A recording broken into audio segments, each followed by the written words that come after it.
You're no longer an employee." "What? What do you mean? You're fired?" "For 2 decades, I dedicated myself to the family business, working alongside my in-laws. Then one day, my husband dropped the bombshell. I was out of a job, dismissed unceremoniously in the wake of my father-in-law's passing. The reason?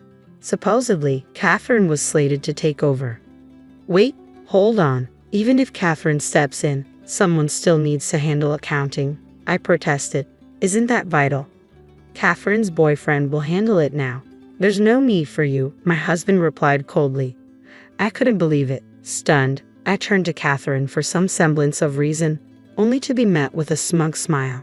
"You should learn your place, especially as an outsider with such arrogance," she sneered. "Enjoy your jobless life now." Lol. When Catherine returned, I not only felt excluded as a family member but also unappreciated for my 20 years of dedication to the company. All my efforts seemed futile. My father-in-law never openly praised me, but he would adopt my suggestions if he believed they benefited the company. However, with Catherine now in charge and seemingly viewing me as an adversary, I knew things wouldn't be the same. I no longer felt any attachment to the company. "Very well then, I wish you all the best in ensuring the company's survival," I told Robert and the others, making the decision to part ways with the company. My name is Emily. I had always been adept at managing finances, having studied accounting in college and subsequently securing a position as an accountant at a prominent firm. It was during my tenure there that I met Robert, a younger man whom I encountered at a bar. He mentioned that he was assisting with his parents' recycling business. Talking to Robert was refreshing. Unlike my career-driven colleagues, he was more laid back and occasionally indecisive, which brought a new dynamic to our conversations. Robert seemed to enjoy my company, and we started meeting up for drinks, exchanging contact information. As our bond grew, Robert opened up about his family, particularly his ambitious sister, Catherine, who had a strong drive to excel. Catherine went to business school and worked in a corporate job afterward. She never showed interest in the family recycling business, Robert shared with a hint of frustration. "She thinks it's too mundane to mention to her friends." Lol. "Despite everything, Catherine always does things her own way," Robert sighed, revealing a mix of admiration and exasperation towards his sister. As we continued sharing family anecdotes, our connection deepened. After dating for some time, Robert proposed to me. Overwhelmed with love and unable to imagine life without him, I eagerly accepted his proposal. "Emily, I have a favor to ask once we're married," Robert began earnestly. "I want you to leave your current job and join our family business, the recycling business. My mother handles accounting right now, but she lacks formal training. You're an expert in that area, aren't you? I want you to take over our finances." Having grown weary of corporate life, the prospect of working for a family enterprise appealed to me. I resigned from my position at the major company as soon as we were married. I started my new role as the accountant for Robert's father's company. Upon reviewing the financial records, I discovered numerous errors made by my mother-in-law, who had no formal accounting background.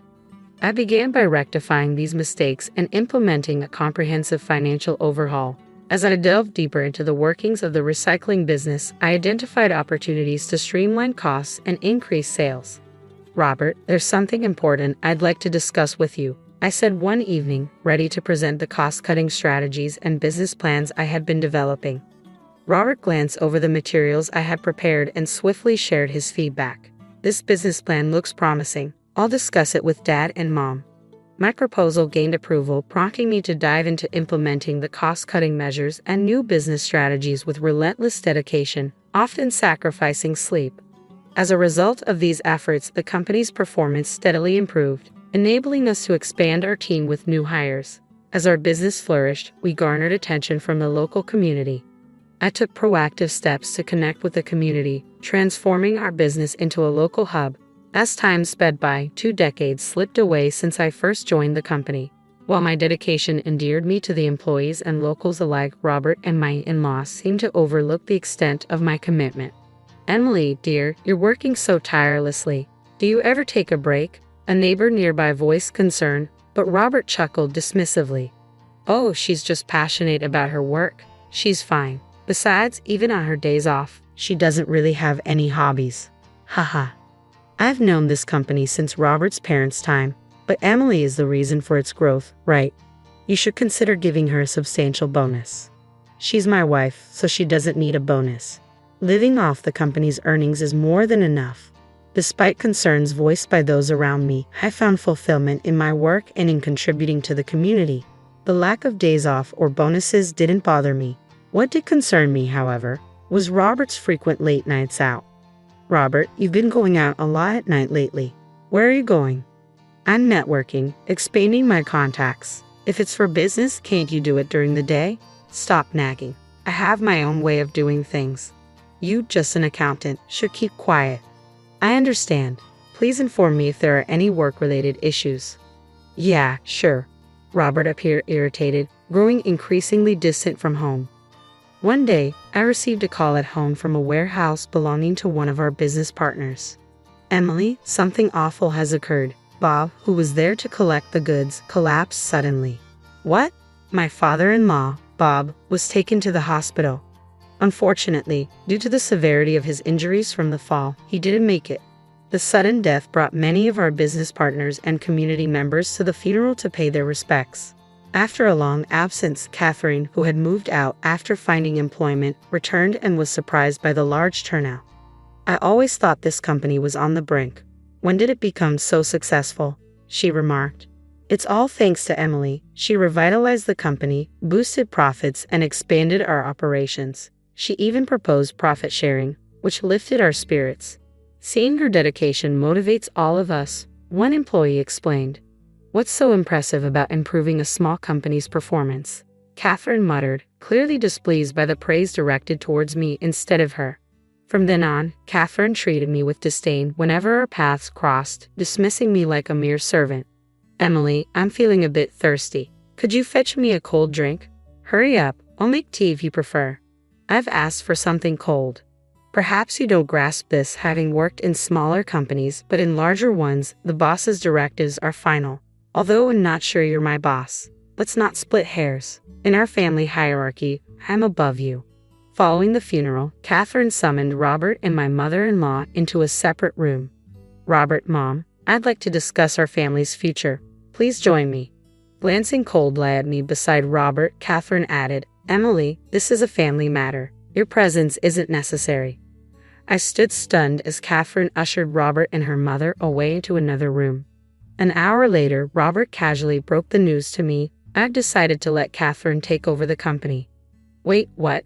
So the family discussion was about deciding the company's next leader after Dad.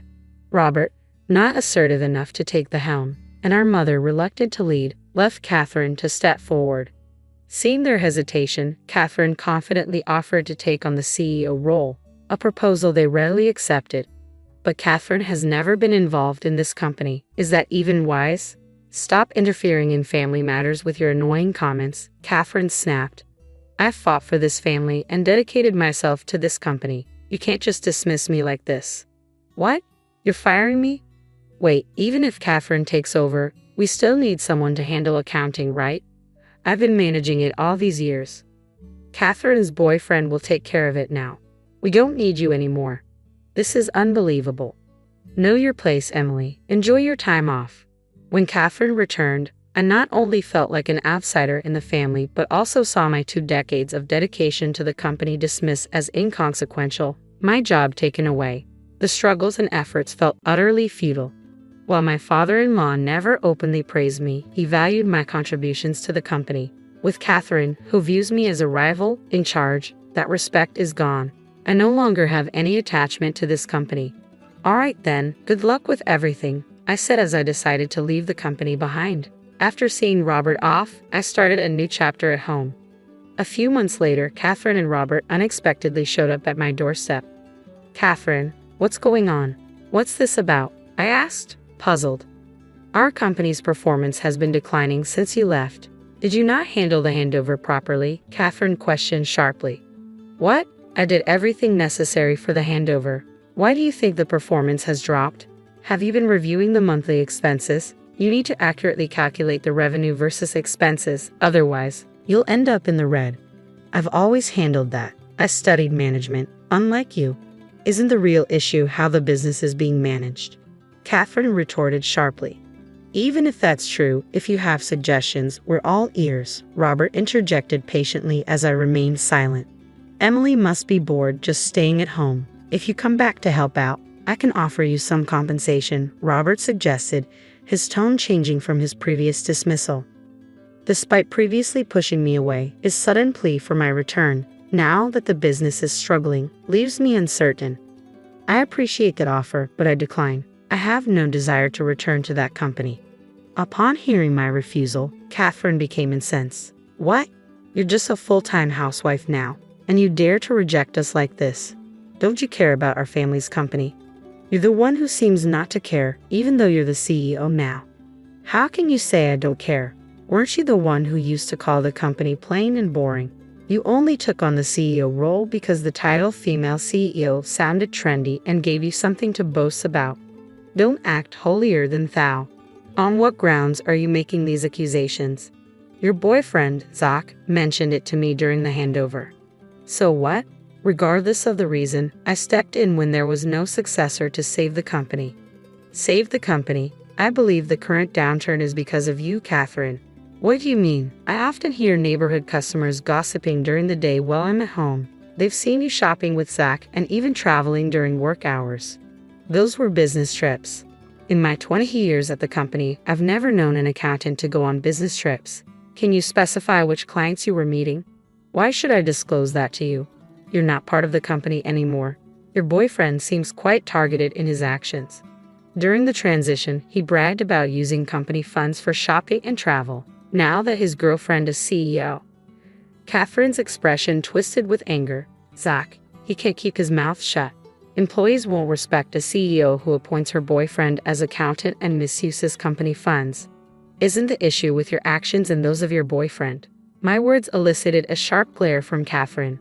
Catherine, is this true? If so, it could be considered embezzlement. That's not true. She's just making baseless accusations. Then let's audit the accounts. Zach doesn't seem to have a grasp of accounting, so any discrepancies are likely to be glaring. There should be clear evidence of misuse. Catherine's face drained of color at the suggestion. Seeing her reaction, Robert turned on her. Appointing you CEO was a mistake. I'll inform Mom and have you removed. No, I'm sorry. I made a mistake. Please forgive me. Catherine left in disgrace. Left alone, Robert turned to me with desperation. Emily, we need your help to save the company. Please come back. As I've said before, I have no intention of returning. But aren't we married? No, our marriage is over. I handed the divorce papers to Robert. What are you talking about? If you divorce without returning to work, you'll be in a tough spot. How do you plan to support yourself? I'll manage. Look, I showed Robert the job offer from the major company where I had previously worked. After being let go, I actively searched for opportunities and learned that a former colleague now worked in HR. She remembered my performance and advocated for my rehire. Just because I found a job doesn't mean we have to divorce. No, there's a reason for the divorce. I've been worried about you coming home late since just before your father passed away, so I hired a detective agency to investigate you these past months. They found plenty of evidence of your affairs. I handed Robert a photo showing you with an unknown woman. What is this? If there's proof of an affair, I'll be seeking alimony from you. With undeniable evidence before him, Robert had no choice but to agree to my terms. He signed both the divorce papers and the alimony agreement. With those documents in hand, I packed my belongings and left our home. Later on, Robert and his mother removed Catherine from her position, making Robert the company president. Simultaneously, they terminated Zach, and his mother resumed her former role in accounting. After her dismissal, Catherine struggled to secure another job, hindered by her high expectations. She eventually settled for a part-time position, becoming the subject of mockery among her social circle. It appears Catherine was only valued for her wealth. Once she took up part-time work, her partner left her for someone else, leaving Catherine swiftly abandoned. Under Robert's ineffectual leadership and his mother's lack of accounting expertise, the company's performance plummeted. Employees departed, and the company eventually went bankrupt. Robert and his mother found themselves overwhelmed by debt. Rumor had it that Robert's mistress disappeared upon learning of his financial ruin. Robert, inexperienced in corporate work, struggled to secure only part-time jobs and faced challenges in repaying his debts. He also had the responsibility of caring for his elderly mother, who couldn't work even part-time, making life difficult for them both. Meanwhile, I reacquired my former skills and am performing effectively at the major company. My return has been welcomed by former colleagues who appreciate my contributions, and I'm duly recognized and rewarded for my dedication. Finding myself valued and respected for my work reaffirms that my rightful place is where I am needed. I am committed to continuing to work diligently to meet the expectations of those who rely on me. Returning home one day, I was stunned to find my room barren. "What's happening here?" I exclaimed. Behind me, my sister-in-law's voice cut through the silence, filled with a sense of victory. "You, a childless, unproductive woman, are nothing but an obstacle in my path. Leave." Her words dripped with malice as she attempted to usurp my parents' home. The notion was absurd. After all, I was single. "I'll unravel your devious plan," I vowed. My name is Catherine, a 40-year-old office worker navigating life's twists and turns. Though I've encountered potential partners, circumstances led me down the path of singlehood. Despite occasional bouts of loneliness, I've made peace with it. Marriage isn't the be-all and end-all. Besides, there's the responsibility of caring for my parents. With my older brother living afar, I took it upon myself to support our aging mother after her father's passing. Now, it's just the two of us, relishing the tranquility of our days together. Despite my mother's sharp mind, a year ago she suffered a leg injury, leaving her disabled. Now reliant on a cane, car, or wheelchair for mobility, she struggles even within the confines of our home, requiring constant care. Fortunately, being single and able to reside with her, I've been able to meet her needs. Were I married and living elsewhere or far away, the situation would be far more challenging. So I suppose my single status has its advantages. Yet while I've found contentment in my life, there's one who's discontented. My sister-in-law. Much younger than me, she married my older brother, making her, despite her status, my junior. They live distantly but return for holidays like Christmas and summer vacations. Whenever my brother's family visits, my sister-in-law seems to reserve her harshest words for me. This past Christmas was no exception. As they arrived, she wasted no time in whispering in my ear, "Still living off your parents, Catherine." Shocked, I retorted, "I'm not mooching off anyone. Just because I'm single and living at home at 40 doesn't make me a parasite." She scoffed. "Oh, really? Well, I'm raising 3 children. Can you even comprehend the responsibility? What's your point? The state's population is declining, isn't it? Our family is doing its part to reverse that trend. Singles like you are the problem," she sneered. "Do you take pleasure in population decline? Is life even worth it if you're single forever?" Her words stung. They struck a chord deep within me. Despite being single for various reasons, there was once a man I hoped to marry, but there were complications with my health. I'm unable to have children. When he asked me to be in a relationship, he knew this from the start, and I was transparent about it. He reassured me, "I just want to be with you, even if we can't have kids. As long as we're together, I'll be happy." So I agreed to date him, but marriage brought unforeseen complexities. The challenges and conflicts we faced led me to remain single. My sister-in-law's hurtful words left me speechless, yet she had the audacity to exploit me financially. "We have 3 kids, remember? Your Christmas gifts should reflect that. We expect generosity. You should contribute to our kids' kindergarten enrollment celebration, at least $1,000. You're not strapped for cash, auntie, so don't act like it. Don't you want to give our kids a good education? I'll let you help raise them, so pitch in for their extracurricular activities." It's as if she believes using the kids as leverage will justify her demands for more money. I don't mind giving gifts for special occasions, but I fail to comprehend why I have to endure her disapproving sighs as she inspects the cash in the envelope right then and there. Then why am I expected to foot the bill for their extracurricular activities? When I mention it to my mom or brother, they react with disbelief, unable to fathom such audacity from my sister-in-law because they've never witnessed it. That's the thing. Behavior only surfaces when we're alone. She's quite cunning. During the recent New Year's holiday, she wasted no time opening the gifts I gave to my nephew and niece while my brother stepped out briefly to assist my mom. With a disdainful tone, she remarked, "Is this all? Your gift is quite meager. How destitute are you, you tightwad?" It's yet another instance that my mom and brother struggle to believe. I've contemplated recording her behavior, but the potential fallout on family dynamics holds me back. I can't risk damaging relationships. After all, my mom cherishes her 3 grandkids dearly. If my grievances lead to my sister-in-law avoiding visits, it would deprive my mom of precious time with her grandchildren. That would be heartbreaking for her, so I opt to stay silent. If I can simply brush off her hurtful comments, perhaps things will calm down. That's what I believed until circumstances took a sharp turn. One weekday, my sister paid a visit. With my brother at work and me working from home, it was just the 2 of us. My mom was at a senior daycare center, the kids were at daycare, and they were due to visit their maternal grandparents afterward. In this rare moment, my sister-in-law came to see me alone. I was puzzled by her unexpected visit on an unusual day, but she wasted no time getting to the point. "I think we should move in here," she declared. I was taken aback. What could she possibly mean by that? "Move in," I echoed, seeking clarification. "Exactly. Our family has been considering it," she confirmed. "By our family, you mean?" I trailed off, trying to wrap my head around the idea. "My husband, our kids, and me," she clarified. "Here, in this house?" I asked, incredulous. "Yes, because I'm pregnant with our 4th child." I couldn't believe it. With 3 kids already, 1 in elementary school, another in kindergarten, and the youngest just starting preschool, they were expecting a 4th. It was impressive, but they currently lived near her parents, who likely provided support as they were doing today. So, I couldn't help but wonder, what would be the advantage of moving here? "John's getting transferred here. That's the scoop," she revealed.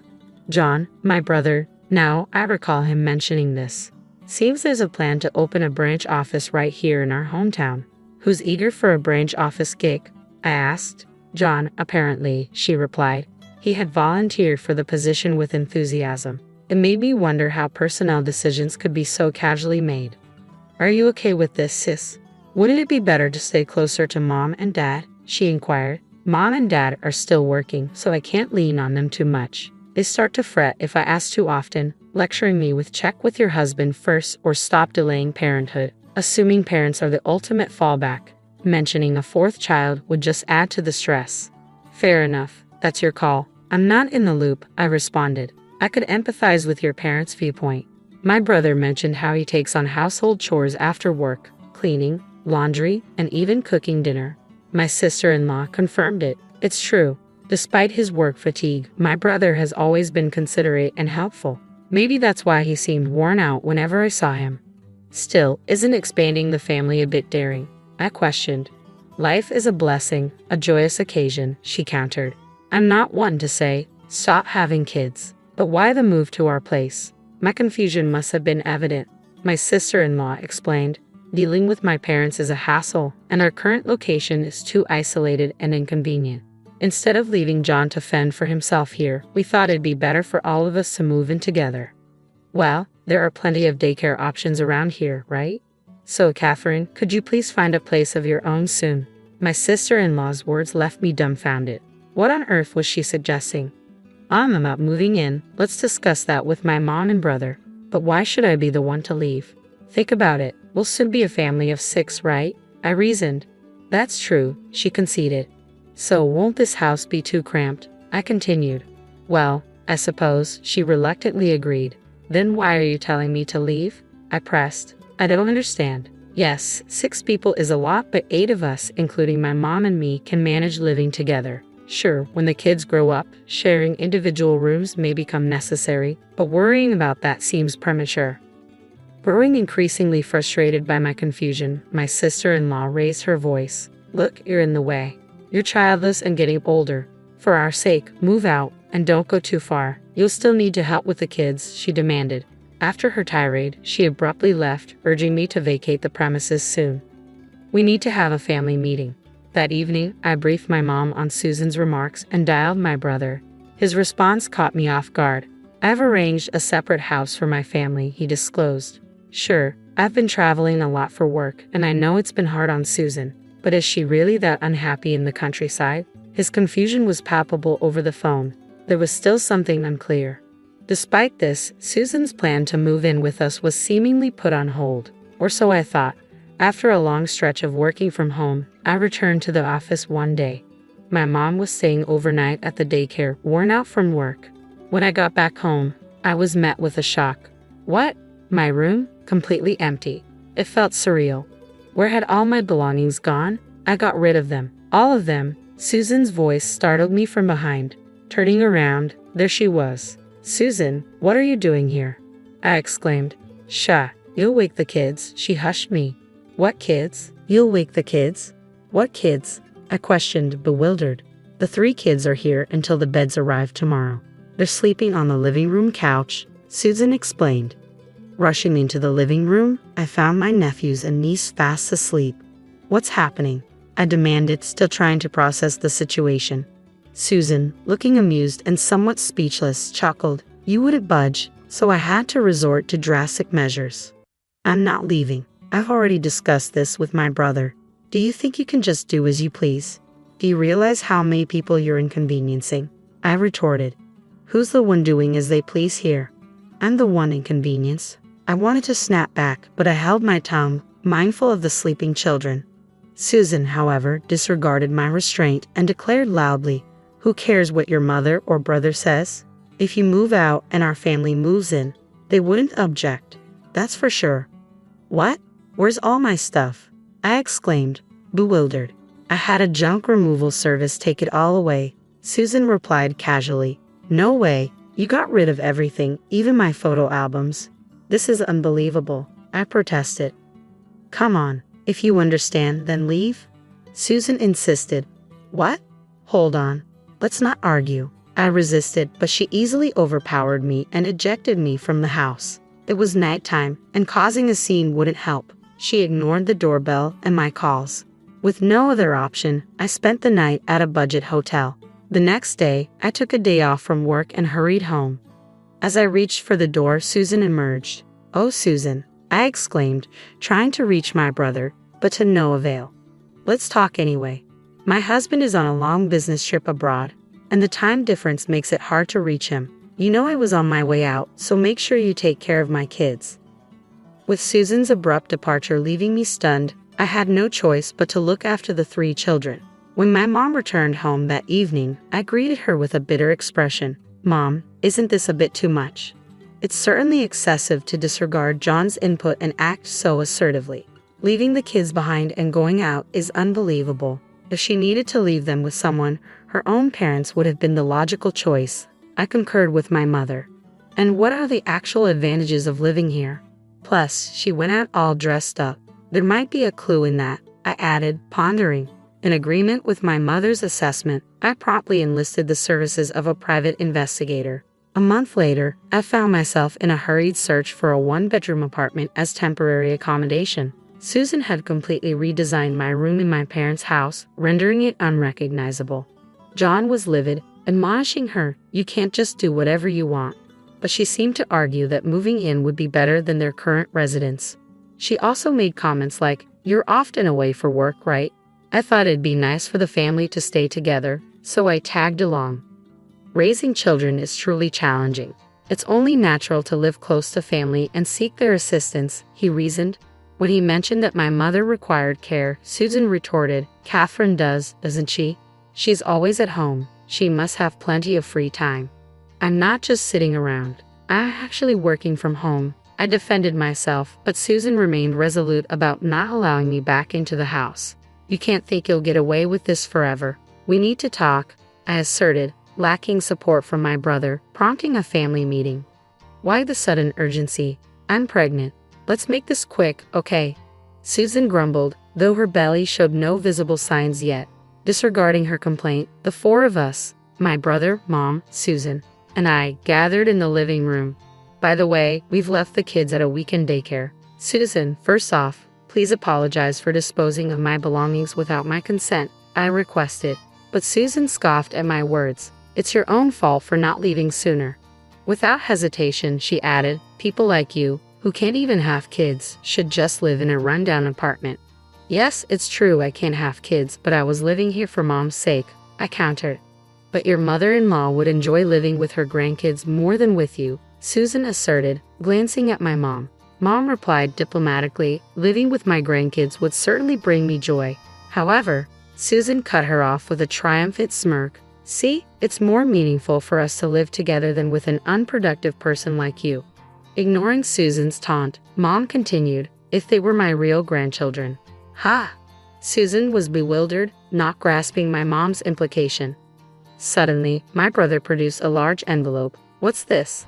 I asked. The findings of your affair investigation, my brother revealed calmly. Ha! Susan looked surprised, staring at my brother, who continued unfazed. You didn't think we'd find out, did you? What are you talking about? I never cheated on you. Susan protested. Really? So these pictures are all fake, then? My brother retorted, spreading several photos on the table. Among them. Wait, no, Susan exclaimed, recognizing herself in compromising situations with another man. I found it odd when you insisted we move away from our parents who were helping with the kids to live here. Sure, the city offers more convenience, but you're not even utilizing childcare services and are relying on Catherine for childcare, aren't you? Well, I need a break too. Why not use childcare services like today? It's a waste of money. Do you think I haven't given you enough money? I'm saving up for our future. You defend it. What's the point when our bank account is empty? John interjected, presenting the bank book, which indeed showed a balance of 0. Hey, why are you brushing this off? It's our family's money. I have every right to check. So where's the savings for our future? Well, it's in a different account, you stammered. Oh, really? Let's see that bank book then. I don't have it with me. Where is it? John pressed further. Well, Susan hesitated, her lies becoming increasingly apparent. Despite the moderate temperature, sweat formed on her forehead. Maybe it's in the attic, she finally mumbled. John slammed his hand on the table. Enough. No more lies. Can you still justify yourself in light of this evidence? He demanded, pointing to a photo. Oh, I'm sorry. I made a mistake, Susan confessed, her composure slipping. You've been having an affair with this man since we got married, haven't you? John accused. The guy confessed to me, Susan protested. What? Why were you talking to him? He has a family too. He only confessed to me under the condition that I wouldn't tell his wife, John exclaimed. What? He betrayed me, Susan exclaimed in disbelief. The one who betrayed us is you. Susan seemed flustered under John's intense glare. Eventually, she regained her composure, the sweat dissipating.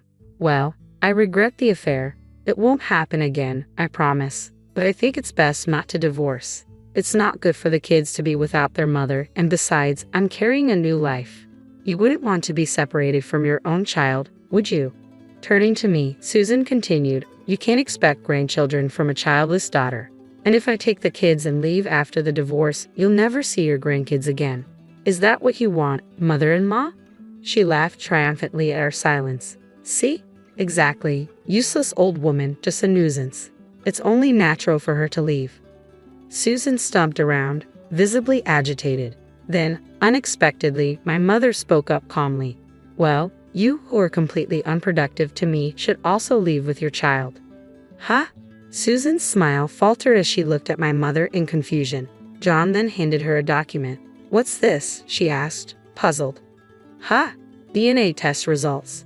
Negative. Susan exclaimed in disbelief. What is this? She demanded. It's the result of a DNA test between me and the kids. When did you? John began. That's none of your business.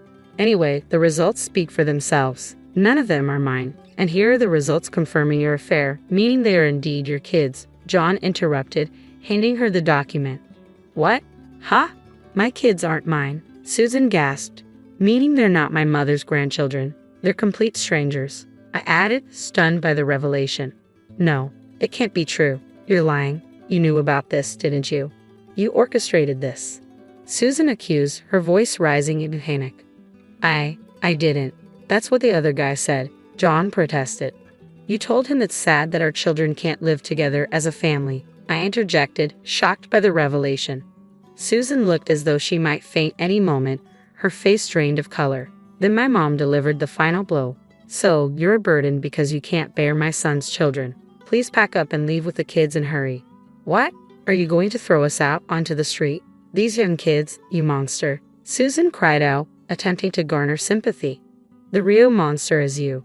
Another voice boomed through the room, causing Susan to whirl around. eyes wide with shock. "Dad, why are you here? And Mom too?" Standing before us were Susan's actual parents. "They've agreed to take all the children once I explain the situation," my dad explained. "You foolish daughter. Can there be anything more shameful for a parent to hear?" Susan's father's stern words caused her face to pale even further as she sobbed. "John, Catherine, I apologize deeply for my daughter's foolishness. We will make sure she faces the consequences," Susan's mother added. "Consequences? Hold on, I can't afford that," Susan protested. "Will you cover for me, Dad?" she pleaded. "No way. I'll lend you the money, but you're paying me back even if it takes you a lifetime," her father declared sternly. With that, her father whisked Susan, who was on the verge of tears, away without waiting for a response. Her mother, repeatedly bowing deeply in apology, left a lasting impression. Despite being good parents, they had raised such a daughter. "Raising kids is tough, huh?" I remarked lightheartedly. Later on, my brother John smoothly went through with the divorce. Her parents cleared the alimony and her expenses from the affair in one go. The kids went back to their grandparents' home. They've been there before, so they're adjusting fine without any confusion. They didn't do anything wrong, John, who had always believed they were his biological children, said with a hint of sadness. "It's hard to accept that they're suddenly not yours. I hope John's wounds heal one day," I mused. 3 years later, John found a great partner and had a child of his own. But that's another story. As for Susan, she had her 4th child, and when she tested for paternity, it confirmed it wasn't John's. Under strict supervision from her parents, she worked tirelessly, but she continued her affair. Eventually, her infidelity was exposed to her lover's wife, leading to a major confrontation. After the intense altercation, Susan faced more alimony payments, and it appeared she was ejected from her parents' home. Her whereabouts remained a mystery thereafter. As for me, I continued to lead a tranquil life, caring for my mother as always. Remarkably, all the belongings she disposed of were swiftly recovered by contacting the waste disposal company on the same day. On one such serene day, a familiar face greeted me unexpectedly. It had been quite some time. Before me stood the man I had once envisioned marrying. "I couldn't forget about you, and I've remained single all this time. Even my parents have relented, albeit for a somewhat selfish reason. With my brother now married and having a child, they've told me I'm free to pursue marriage as I please," he confessed, a gentle smile adorning his face. Caught off guard, he presented me with a ring. "It may be belated, but I can't imagine being with anyone else. I want to support you in caring for your mother. So will you marry me?" Overwhelmed, tears welled up in my eyes. Without hesitation, I embraced him tightly, his tender smile offering reassurance. I stand in front of the meticulously prepared feast, rendered speechless by the effort I've poured into it. Yet, as I glance around the table, my heart sinks.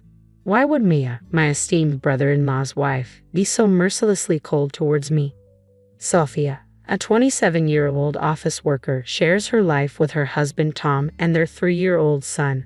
Tom, her senior by 4 years, and she initially embarked on a relationship rooted in professional dynamics. Their connection blossomed over shared drinks, leading to a romance that culminated in marriage just a year later. Now, nestled in their cozy home, they relish the joy of parenthood and the promise of a growing family. However, amidst this domestic bliss, a thorn emerges: Mia, the wife of Tom's brother Jack. Let me introduce you to Tom and Jack. Tom is Jack's elder brother by 10 years. Their father tragically passed away in an accident during their youth, leaving their mother, who had previously been a homemaker, deeply shaken. Despite her efforts to recover and return to work, she could only manage part-time hours, having previously dedicated herself to running the household. In response to the family's financial strain, Jack, then a college student, made the selfless decision to leave his studies and seek employment to support them. He declared, "I want Tom to have a proper college education," and tirelessly toiled without complaint. Thanks to Jack's sacrifices and some scholarships, Tom was able to attend college and secure a position at his current company. Jack beamed with pride when Tom and Sophia, his future wife, announced their engagement. At every opportunity, Tom expressed his profound gratitude to Jack, even shedding tears of appreciation at their wedding, declaring, "Without you, I wouldn't be standing here today." Emotions ran high as the room was moved by his heartfelt words.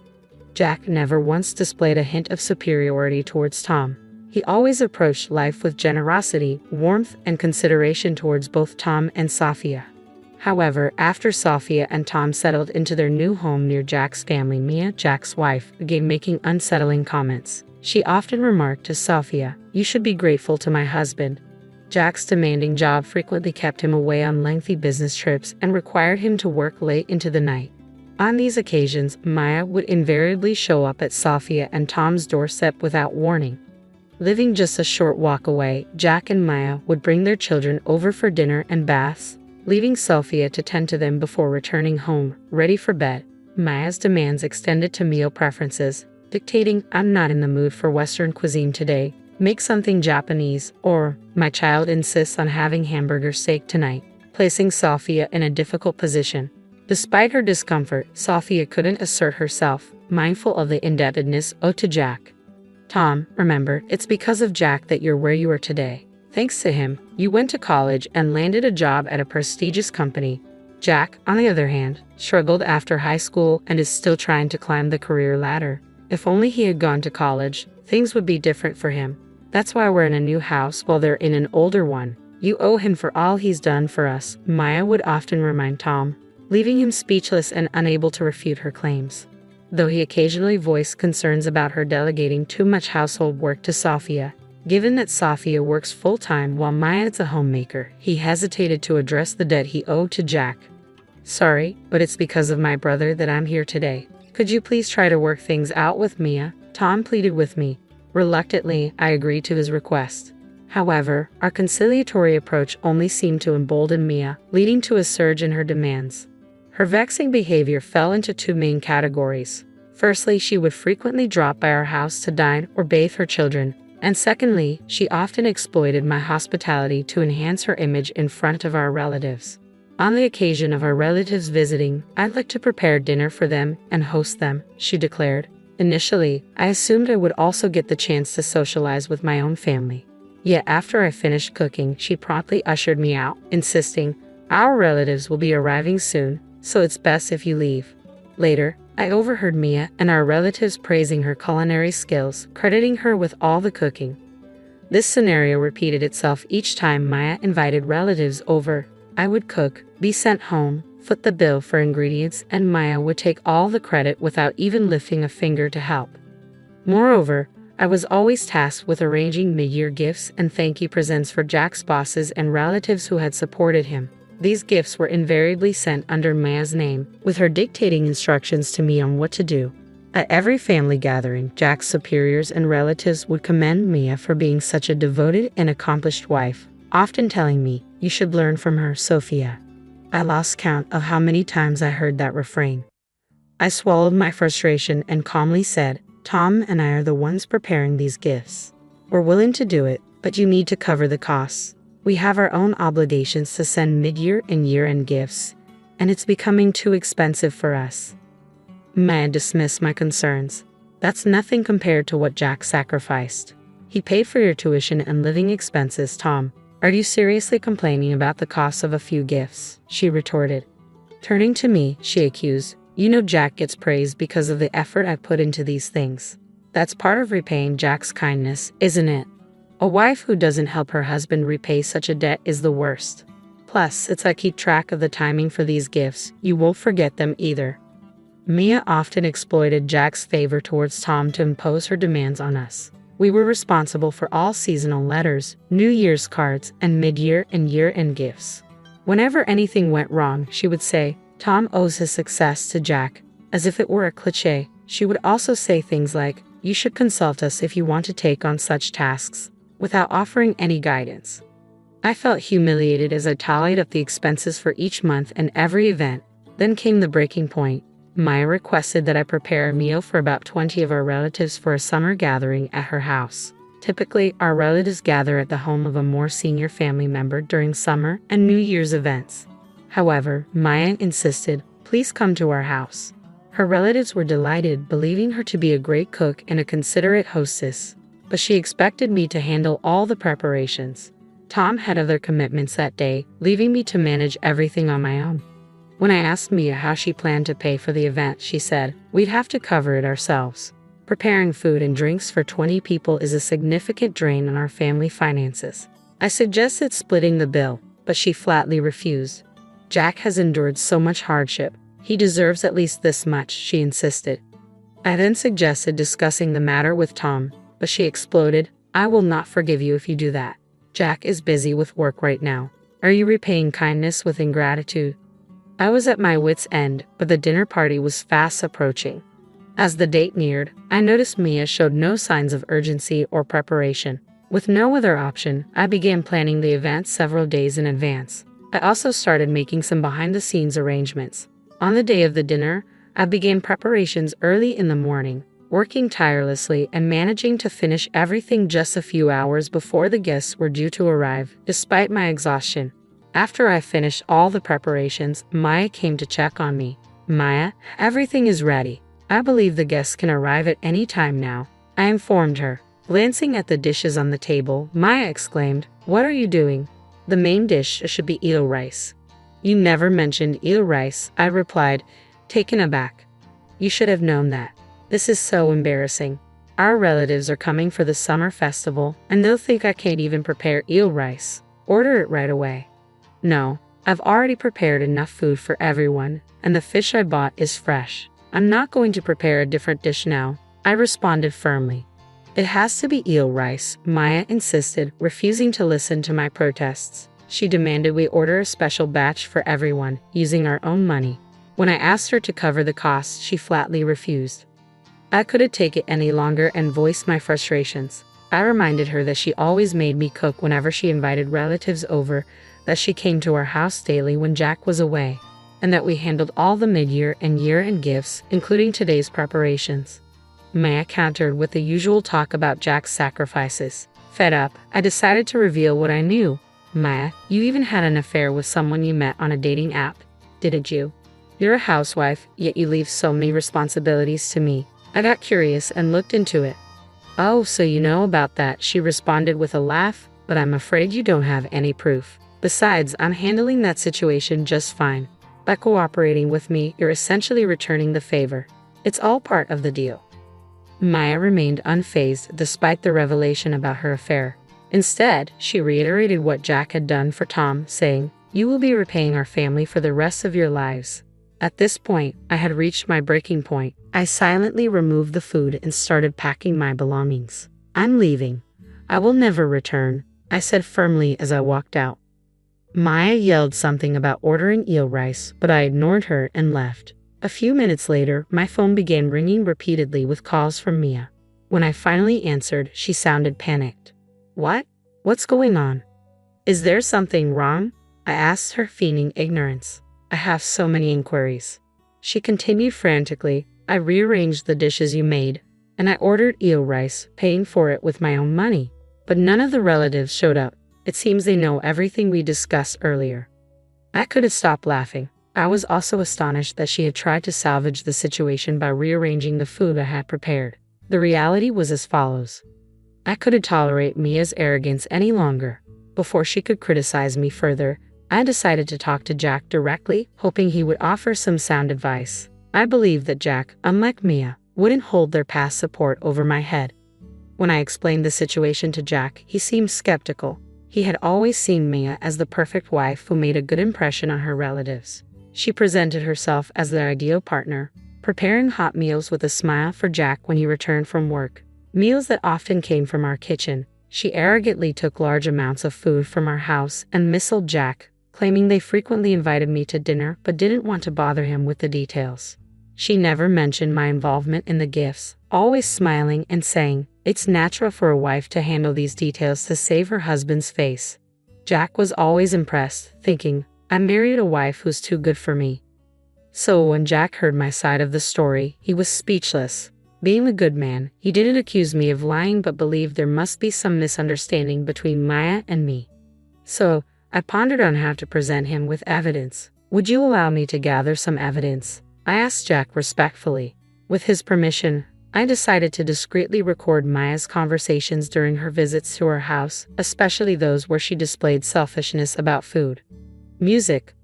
I captured a conversation where she insisted that we owed her obedience due to Jack's kindness, and I asked Jack to listen to it. When he heard it, he was speechless. Additionally, I informed Jack about an upcoming dinner party Maya and I were supposedly preparing together for her relatives. With his consent, I recorded everything from the moment I started preparing the meal to Maya's outbursts about using my money to order eel rice and her admission of the affair. I had arranged a video call with Jack and his relatives in advance, informing my own family about the scheduled time and date. It was during this call that Jack and his relatives finally learned the truth about Mia. After I departed, Jack's relatives confronted Mia over the call, expressing disbelief at the revelation that I had been handling all the year-end and mid-year gifts, taking advantage of Jack's kindness, and even engaging in adultery. Maya attempted to maintain her composure, but the weight of the evidence left her speechless. The majority of her relatives denounced her, severing ties with her and leaving Maya stunned. Jack, who had postponed his work to be present for the call, returned home and confronted Mia about the situation. "I am disappointed," he told me later. He revealed to Mia that her actions had caused distress for his beloved younger brother and his wife in his absence, and that her admission of an affair had shattered him. Maya broke down in tears, confessing that she had targeted me out of jealousy over our younger age and our nicer home. She claimed her affair stemmed from loneliness due to Jack's frequent absences and admitted to devising a plan to manipulate us after hearing Tom's heartfelt thank you letter to Jack at our wedding. I was infuriated by Mia's relentless harassment, but I also felt a pang of sympathy for Jack. I hadn't worked tirelessly for Tom's sake to create a sense of indebtedness, but rather out of love for my dear younger brother. My efforts were not fueled by the desire to hold them over his head in the future. I was proud to see Tom thriving in a reputable company, growing into a remarkable individual. As for Maya's disparaging remarks about my salary, I explained to her that it wasn't Tom's fault. It was simply my own lack of ambition. Further revelations surfaced about Maya's conduct. We learned that she had left their children unattended at home while she met her adulterous partner. Jack decided to pursue divorce proceedings, seeking custody of their children along with alimony. Maya vehemently opposed the idea of divorce, eventually agreeing to a slight reduction in alimony in exchange for a proper divorce and custody arrangements. Her affair had been uncovered by Jack, who also demanded full alimony. In the end, Maya moved back to her parents' home and took on multiple part-time and day jobs to meet the financial demands of double alimony and child support. A few months later, Maya appeared disheveled when she met me for a visit to see her child. Later, Jack apologized to us and covered the expenses for the ingredients and alcohol from the dinner party. He also promised to reimburse us for the meals Maya had consumed at our house and for the gifts she had made us prepare. But after discussing it, Tom and I declined the offer. I apologized to Jack because while this incident was meant to address Maya's wrongdoing, it also brought shame upon him and his family, I expressed, reflecting on the situation. "I doubt Mia would have felt any remorse if we hadn't taken action," Jack chuckled. "If anything, I am at fault for not noticing Maya's behavior until now," he added with a hint of sadness. Jack is currently juggling work responsibilities while caring for their child. We maintain regular contact with him, and on days when he's overwhelmed, we offer to look after his child at our home or invite him over for dinner. We've learned a valuable lesson about how some people can make you feel indebted even when they haven't done you any favors. Tom and I laughed together, reflecting on the experience.